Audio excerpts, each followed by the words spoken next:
اینجا.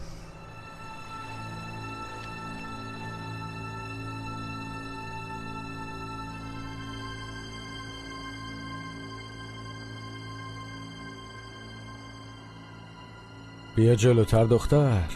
نترس، نمیخورمت. چی میخوای؟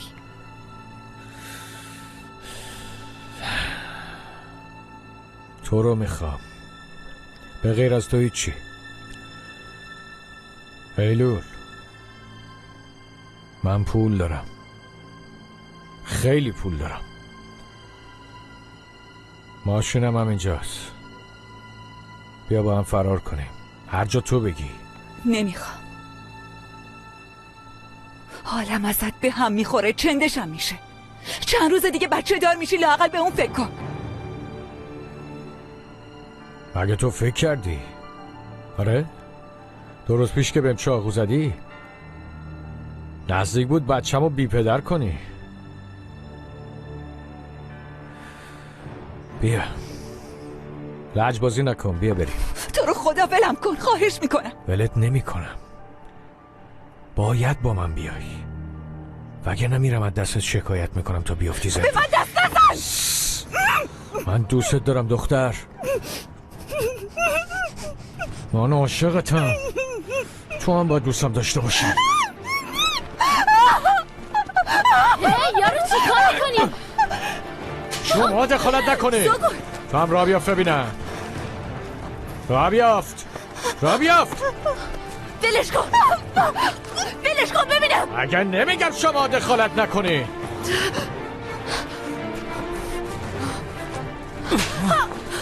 مگه با تو نیستم میگم دخالت نکن.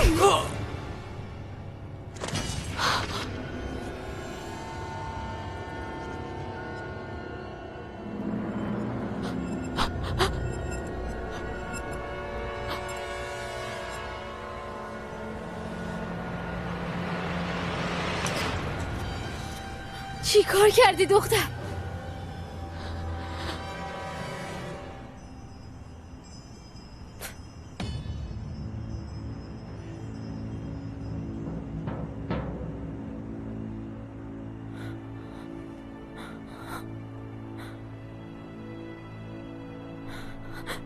مرده.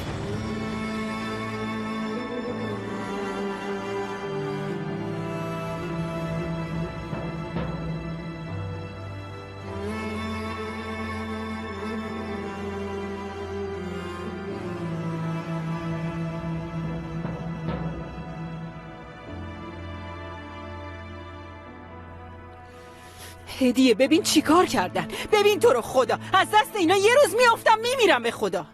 برو همشونو صدا کن، بگو بیان اینجا صف ببندن، میخوام حسابشونو برسم. زود باش دیگه هدیه، چرا وایسادی؟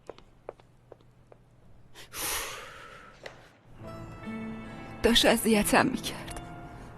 بهش گفتم نکن، گفتم بهم دست نزن، ولی گوش نداد. مامانم هم حرفمو باور نکرد. اگه اون باور میکرد اینجوری نمیشد. اون ناپدریمه. تو خونم اذیتم میکرد. بهش میگفتم عمو کمال نکن، بازم اون کارو انجام میداد. با اون دست و لبای نجسش منو میبوسید.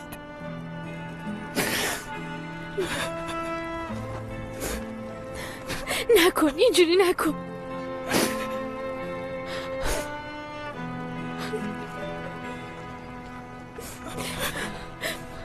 ساغر، کجا داری میری؟ باید به نریمان خانم خبر بدم. ساغر، اگه بری به نریمان خانم بگی پلیسا میان ایلولو دستگیر میکنن. پلیس؟ میندازنم زندان، به جرم قتل مجازاتم میکنن، تا آخر عمر تو زندان. تو رو خدا داد نزن، یکی میشنوه، خواهش میکنم داد نزن. الان کسی نفهمه مگه فرقی میکنه؟ فردا میان اینجا جسدو میبینه. خب پس جسدو از اینجا میبریم. چی کار میکنیم؟ از اینجا میبریم، از یه دره چیزی میندازیمش پایین، کسی هم نمیفهمه کار ایلول بوده. سوگو دیوونه شدی؟ ساغر، ببین ایلول تو چه حالیه. اون بیگناهه. اون آدم جلوی چشم ما داشت به ایلول تجاوز میکرد. خب اونم میره همه اینا رو به پلیس میگه. ما هم شهادت میدیم. به خدا شهادت میدیم ایلول. نه ساغر، در هر صورت اونو مجازات میکنن. به خاطر یه آدم بیشرف زندگیش تباه میشه. چجوری اینو از اینجا ببریم؟ هیچ فکرشو کردی؟ باید یه ماشین پیدا کنیم. عمو کمال ماشین داره، با تاکسی کار میکنه. مامانم همش میگه خدا سایه اون از سرمون کم نکنه. ایلول تو رو خدا به خودت بیا. این بیشرف با ماشین اومده بود. ماشینش همینجاست. گفت بیا فرار کنی. خیلی خوب، تو رانندگی بلدی؟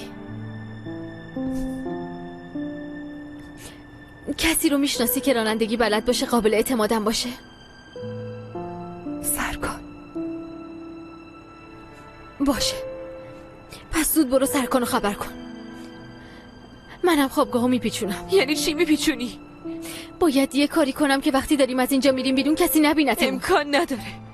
مطمئنم که آخرش گیر میافتیم. نه گیر نمیافتیم، بذارش به عهده من. بیا بریم.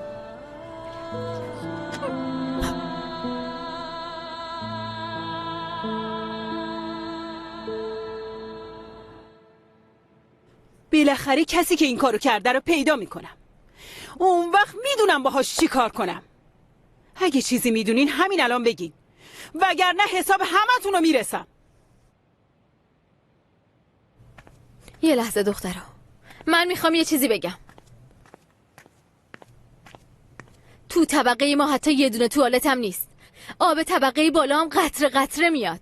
اونقدر که نمیتونیم حتی صورتمون رو بشوریم. این چه طرز حرف زدن با مدیرته؟ غذارم که دیگه نگو و نپرس. اگه جلوی سگ بندازی فرار میکنه. سوگل، اعصاب منو خورد نکن. مگه دروغ میگم نریمان خانوم؟ همه اون کمک‌های مردمی و پولی که دولت میده باید خرج ما بشه، نه اینکه پنجره‌های اتاق مدیر دقیقه به ساعت همین. بی تربیت! از سر رام برین کنار. استغفرالله، برین کنار.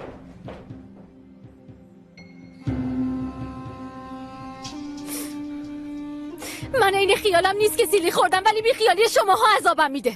پشت سرش هزار جور حرف میزنین ولی جلوش همتون خفه خون میگیرین.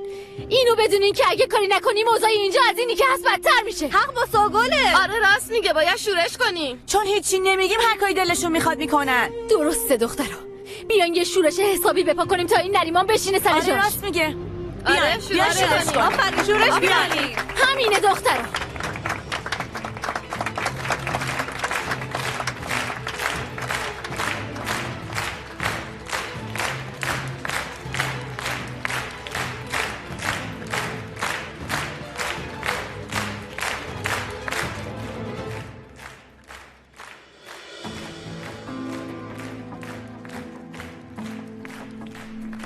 هستی؟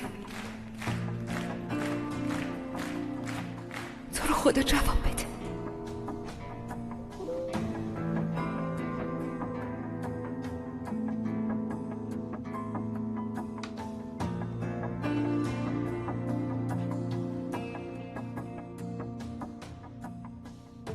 یه موضوع مهم پیش اومده، تو رو خدا جواب بده.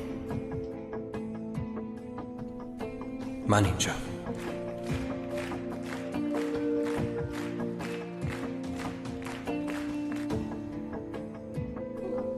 به کمکت احتیاج دارم. رانندگی بلدی؟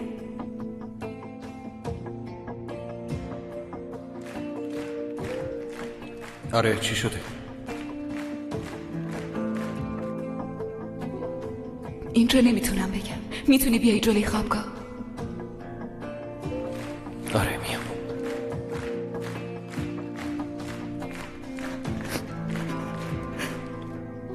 این کمک ممکنه عواقب بدی داشته